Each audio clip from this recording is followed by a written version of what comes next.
Hey, what's up everybody? Video 44 coming at you with another video. Alright, so my charger broke. So I'm gonna be stuck in this general area so that I can keep it close because the long charger is broken and this charger takes like 2 hours to charge the phone. So I don't want any juice to leave me until I can leave this house, because I don't want to just be sitting around for 30 minutes to replenish like 15 minutes of phone. So yeah, that's what's going on over here. D'Angelo Russell, man. He opted in. Very, very happy that we were able to see some favor there. He could have very easily went somewhere else. Even though he would have probably had to take a pay cut, it was probably in his best interest to opt in, but it was also very much in our best interest that he did. So I'm thankful that that happened. Thank him for doing so. Excuse me. I was listening to DTLF and several other people as well talking about immediately flipping him for something else. And if we can flip him for something that makes sense, I would listen for certain. But the market understands that D'Lo Russell wasn't coveted. Everybody was on the verge of signing him for less than $18 million. If they were going to sign him at all, it wasn't going to be what he opted in for. That's what he canvassed the league, waited till all the way to the last minute. To let us know that he was opting in. If the market was kind, I don't think he opts in. If he does opt in, he's negotiating for a much higher price than $18 million. And if you look around, people are going for, role players are going for $25, $30 million a year. So it was definitely going to look to lowball him, though I don't think he's worse than some of those players, or doesn't have attributes that those players don't have that probably should be coveted in this market more so. But because they can lowball him, as we talked about in last night's video, they can lowball him based on old stuff, injury issues of the past, playoff deficiency performances that have been consecutive in nature, which really hurts him probably the most. The market's not interested. Young teams who have the cap space to pay him to have a timeline that are too young for his. So, and older teams, meaning teams that have a win now timeline like us, aren't interested in players that can't perform in the playoffs, especially for anything more than vet minimum money. So he found himself in a bad spot because he hasn't performed well in the playoffs. I think what it really comes down to is people have to temper their expectations for what it is going to be possible in regards to the market in trading D'Angelo Russell because of all of that. If the market wanted D'Angelo, they would have signed him or offered him something comparable to what he's making here. The market wants to dictate that D'Angelo Russell is worth less than $18 million. And in this market, that means it doesn't think much of him at all. So when you go to trade him, it's going to ask for a lot. And that's what people need to understand. The market is not allowing for D'Angelo Russell's real value to be realized, which has been the frustrating thing about having him on our team when trying to move him. It's not a situation where you're going to be able to just make a trade, say, yo, here's an $18 million contract, there goes an $18 million contract, let's swap, because the market's not going to recognize, the people on the other side of the table are not going to recognize D'Angelo Russell as worth that at all. You will get your $18 million D'Angelo Russell contract is probably going to play better than their $18 million contract someone else. But because that person don't have all that baggage attached to them, they're going to want you to throw in money on top of D'Angelo Russell, meaning picks, other assets. They're going to want you to do things that other teams won't have to do for their $18 million contract. That's what happens when a guy has a certain reputation in this NBA. The market can just buy themselves a little discount on that player, or even a big discount on that player, depending on how much it is against him. And D'Angelo has a lot against him. And so that's the problem. When Rob goes to trade D'Angelo Russell, though I don't know, because teams can fleece one another, so you might be able to get lucky, or you may be able to pull something off. But in the grand scheme of things, you have to be extremely creative to move D'Angelo Russell for the same type of talent that he's going to be sending out without throwing picks on top of it. So to get a good talented player, a great talented player, using $18 million D'Angelo Russell, you're going to throw in a lot more than what you want to get that player. Like a Trae Young trade, you probably don't have it. If I'm being honest, now granted, Atlanta did get fleeced quite a bit last night from the New Orleans trade, but the fallout from that, the commentary around that trade should make it so that they understand that's how people look at it, meaning they're not going to probably want to let that happen again, especially since they're a rebuilding team. Plus, they want something from us that we didn't give them in the last negotiation, which is why they had to settle for what they did. So they probably spite us right now any damn way. So that's something people need to understand. They're going to want all three of your picks unprotected, probably for Trae Young. They're going to want a bunch of players, including Austin Reeves, to get Trae Young. I don't think Trae Young is a player that we can outbid San Antonio to get, not realistically. If San Antonio wants to dumb it down by not offering very much because they know the only competition they have for Trae Young is us, maybe you can see a situation where San Antonio says that's too much given who I'm betting against and let us take Trae Young. But other than that, they have a better package because they have so many picks they can mortgage that we don't have. They have young players that we don't have. So that's why I don't want people to think that the Trae Young scenario is actually realistic. It's probably not. You don't have a very good chance of getting Trae Young based on what the asset's worth and what you're capped off at 3 picks. 3 picks, man. And maybe if you would have taken Cam Whitmore last year, your 17 overall pick, Jalen Hood-Schifino, instead isn't worth what Cam would have been. So that's not an asset you can really look at. Like, I know we would have a much better package if Cam Whitmore was on our team.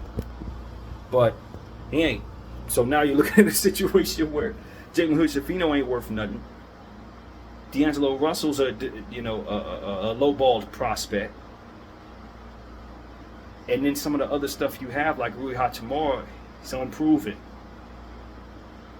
A guy who's made some mistakes on the defensive end, so they're going to look at him and say, yeah, that's a nice contract. We could work with that. What else you got? Austin Reeves? Okay, we could work with that. What else you got? That's exactly how that's going to go. And when it comes to San Antonio, they're just going to outpick you. They got picks all day. They got picks. They're just going to throw a bunch of picks at it. You know what I mean? And you see what Mikal Bridges went for. You know you didn't have the package from Mikal Bridges. So a lot of people were saying, let's go try to get Mikal Bridges. Like, you didn't have enough. You couldn't outbid the Knicks at all. You would have been out of the door a long time ago as it pertains to the bidding war. So that's what people need to understand about the Laker assets. They're not that great to begin with.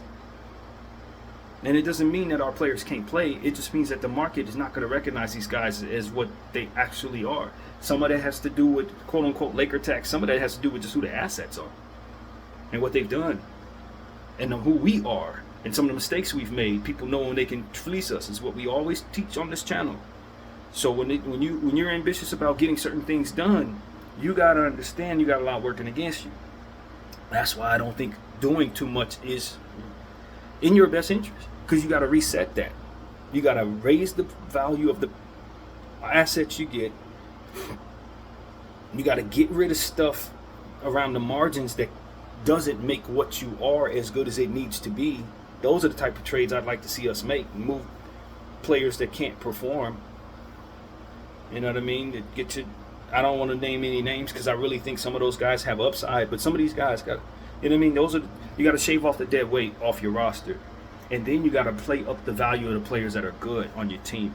And D'Angelo Russell is, at this point, even though he's expiring, is probably one of the best values we have, because you're not going to find anybody that's going to play as well as he is right now in this market at $18 million. When you consider, again, OG Anunoby getting 40-something. Bruce Brown is at $24 million a year. Like, you know what I'm saying? That D'Angelo Russell at 18 is an amazing value for you right now. For anybody really at what he will do on the court versus what he's being paid. But in the trade market, that's when you start realizing why it's $18 million, because it's hard to move. So all of that comes together to say that in order to make a deal for certain players that we want that are of a higher caliber, we need to not really be bidding against anybody. Lauri Markkanen, you're going to get outbid for Lauri Markkanen. You don't have a better package than, say, OKC, who also wants him. So they're not going to let you outbid him. Unless they just decide they don't want that player anymore. But once they start putting stuff on the table, the better package is coming from Utah. And see, that's something a lot of Laker fans, I don't think they believe. I don't think they actually believe that. It's like, yo, we have the better package. See my guy here, this guy, and we have 3 picks. It's like, no, but that team can throw in 5 picks, bro. That team can throw in 5 picks and a young player. You know what I mean? So it's like their salary match players are likely going to be better realized in the market than D'Angelo Russell and Gabe Vincent. You see what I'm saying? So it's like you're going to have to get lucky in regards to trying to go after somebody that nobody else wants. And when you start talking about that, then you're bringing back another lesser value asset, a diminishing value asset, or somebody like who's on an overpriced contract, like Zach LaVine. Zach LaVine is a realistic trade for the Lakers. It really is, but like I'd rather have D'Lo on an expiring contract than bring in Zach LaVine at $50 million a year when I don't expect him to play but 30 games a year. That's nothing to want. That's why you're able to get it, because nobody wants it. So it's like you probably do better, and there's a lot of Laker fans who are not going to like this. You probably do better just trying to make a move to get like a Gabe Vincent off the team. If Cam Reddish comes in and opts in, maybe you move him as well for like a center or something like that. That's probably more realistic for the value that you're ultimately sending out. You get rid of your quote-unquote dead weight, bring in a piece that you need. Or you can just start the season with what you have and play up the value of the players that you have and try to move them midway through the season at hopefully a higher price tag. But right now in the offseason, the market doesn't have to recognize anything that you have as good as you want it to be in order to get the stuff that you want. And if anybody that wants to bid against you, they're probably going to outbid you. So that's just the reality of it, man. And people are talking about, let's throw in picks. The represented value of the pick that you're sending out is going to likely be attached to the diminished value of the asset you're sending, not necessarily on the price tag of what it is you're getting back. Sort of like a salary dump. When you see teams attach 2-3 second round picks, for example with Denver sending out 3 second round picks to move Reggie Jackson to Charlotte. That's kind of what is going to be represented in the trade that you make, because D'Angelo Russell is going to be considered a salary dump potentially. Gabe Vince is going to be considered a salary bump. Remember when we traded what's his name? Russell Westbrook, and we had to send a first round pick out to the Utah Jazz in order to get them to give us all that stuff that we got, and we had a third team with the Minnesota Timberwolves, and we were able to get Vando, get D'Lo, get whoever else was a part of that trade. The reason why that was possible is because we were willing to throw in that first overall pick. But that first overall pick was only necessary because the contract of Russell Westbrook was so undesirable. So that's the key, is to be able to identify your assets properly and to know what it is that you're attaching picks to do. You're attaching picks to move what you have, and you're attaching picks to make up the price tag of what it is you're sending back. So to get a really good player with what it is that we have to trade, we're going to have to throw in well more picks, all 3 basically of our picks, in order to get just a nice trade-off. And that's why I think it's best probably not to really do anything big, unless you find that the market is kind to you and maybe my assessment is wrong. But judging by what I'm listening to, coupled with the difficulty of what it takes to make a trade in this collective bargaining agreement with all these aprons and all that, people aren't open to really making a deal with teams that have dead weight on their roster and only a few picks from which to use. If I know you only got 3 picks and you got diminishing assets, damn it, I want you to give me all of your picks, because I'm trying to get a discount in a market that's hard to get a discount in, as we always talk about. So the Lakers are always at a disadvantage because of that. If you want to call that Laker tax, cool, but I think Laker tax is probably even a little extra on the top of that, which makes it even worse. But I don't think that most teams who had what we had under the circumstances we're in would be favorable in the market when it's time to make trades to begin with. Especially since the market knows you're not going to move LeBron James. The market knows you're not going to move Anthony Davis, and the rest of the stuff that you have has this kind of issue attached to it. So you stranglehold by not only the collective bargaining agreement that restricts you from doing certain things and the aprons that restrict you from doing certain things, but you're also restricted because of the poor decisions you made to give money to people that you probably shouldn't have. You know, and taking on players like D'Angelo Russell, who the market doesn't like to begin with, no matter where he's at. So it's like your assets aren't worth much, and people are using that against you. So that's why I'm of the mindset that rebuilding and resetting and trading everything for picks is the best way to undo all of this, because we will not only be in a space where we're starting over with younger pieces, but that's not the biggest benefit from that. You get back in the graces of the market, because with different assets that are worth more, you don't have these problems.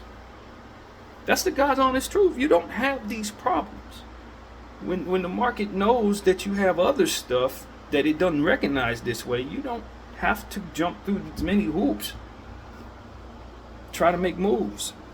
So, you know, it's just it's an understanding of the market that I feel I have.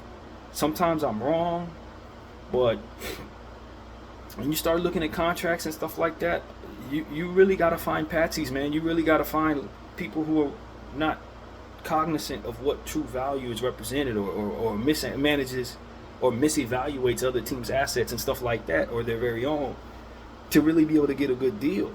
I felt like Landry Fields in Atlanta probably did a little bit of that when taking on Larry Nance Jr. yesterday and Dyson Daniels, and 2 picks that are probably not going to be projected to be very good for a very good contract on multiple years. That was the key to that.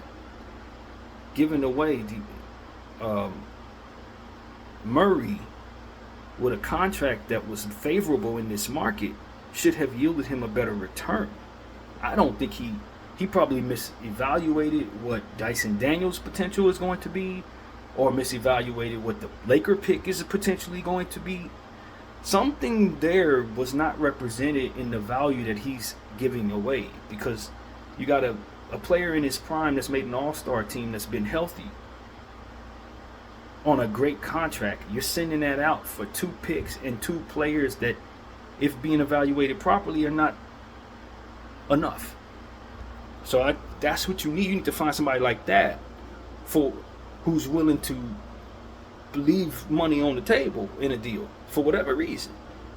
And if for some reason the New Orleans Pelicans and the Atlanta Hawks do a fantastic deal that leans toward the Atlanta Hawks 2 years from now, that's where the difference is made.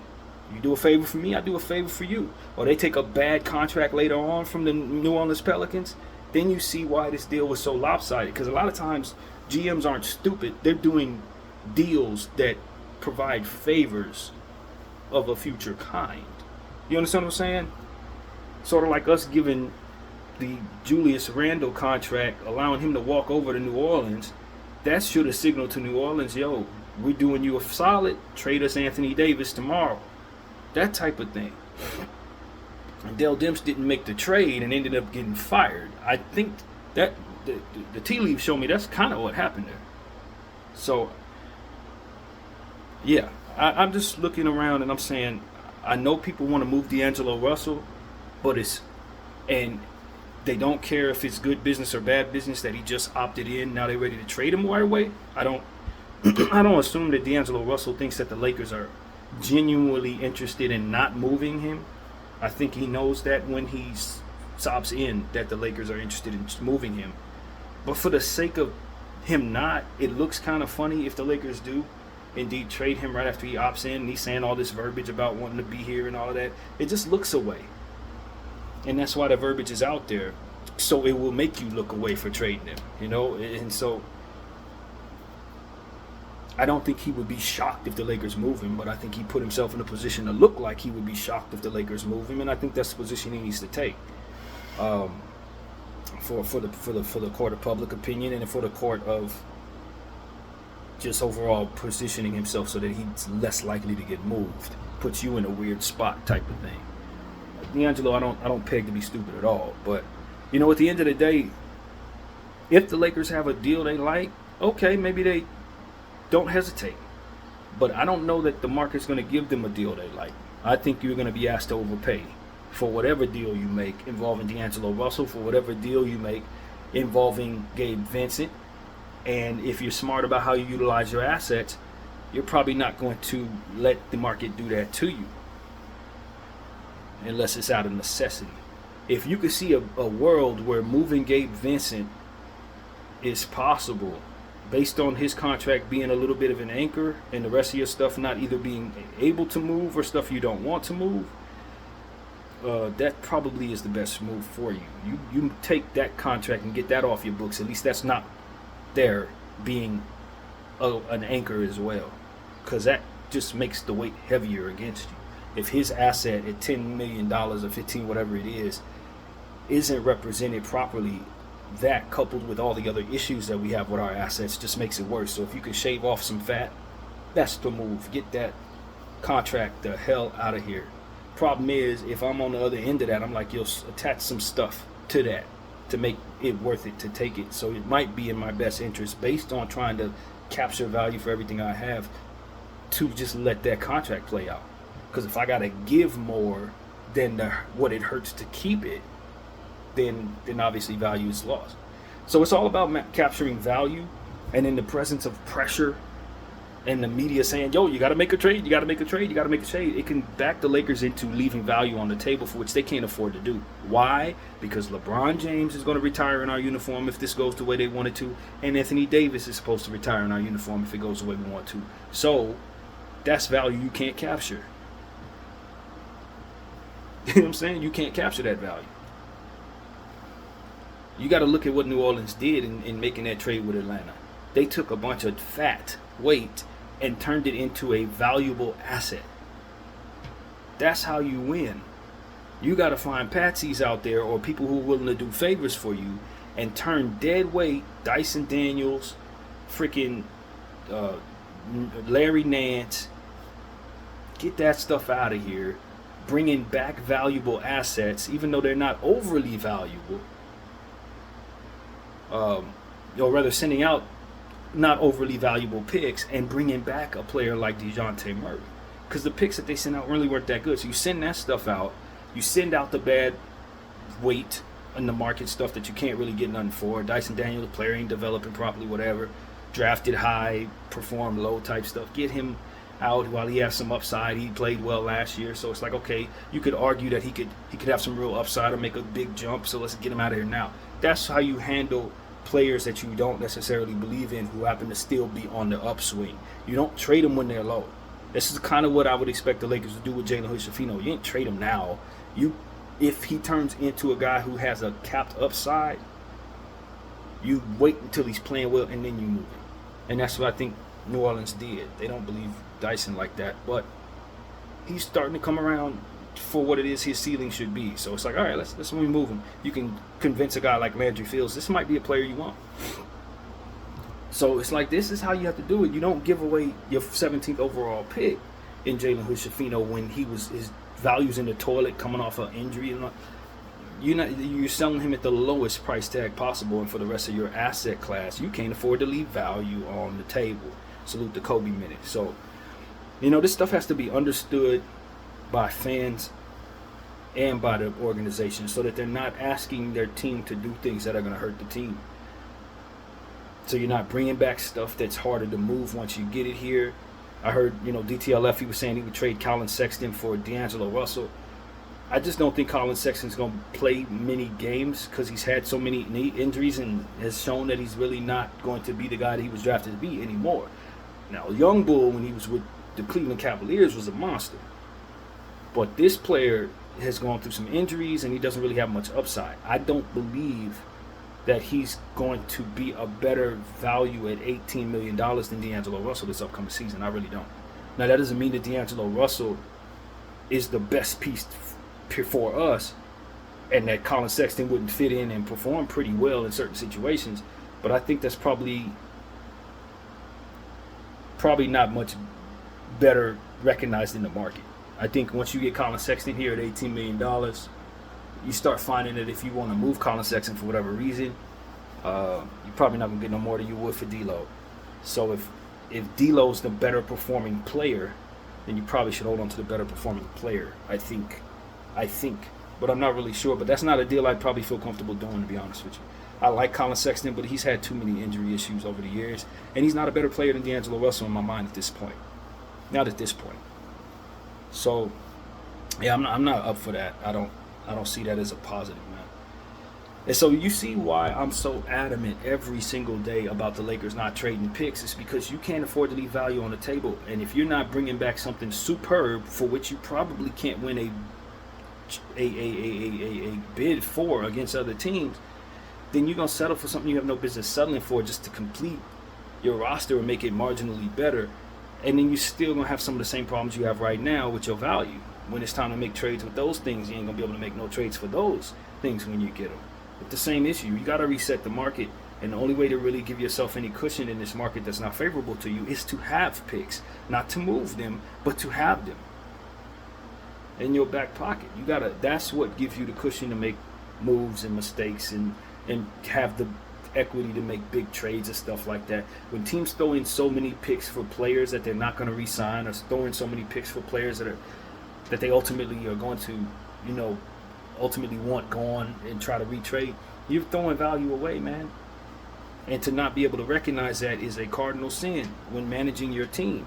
People wonder why they're so frustrated with their roster not being very good. It's because over the years, you've left value on the table where you should have captured it. It is not harmless. In fact, it directly leads to all the different things that you see on the basketball floor.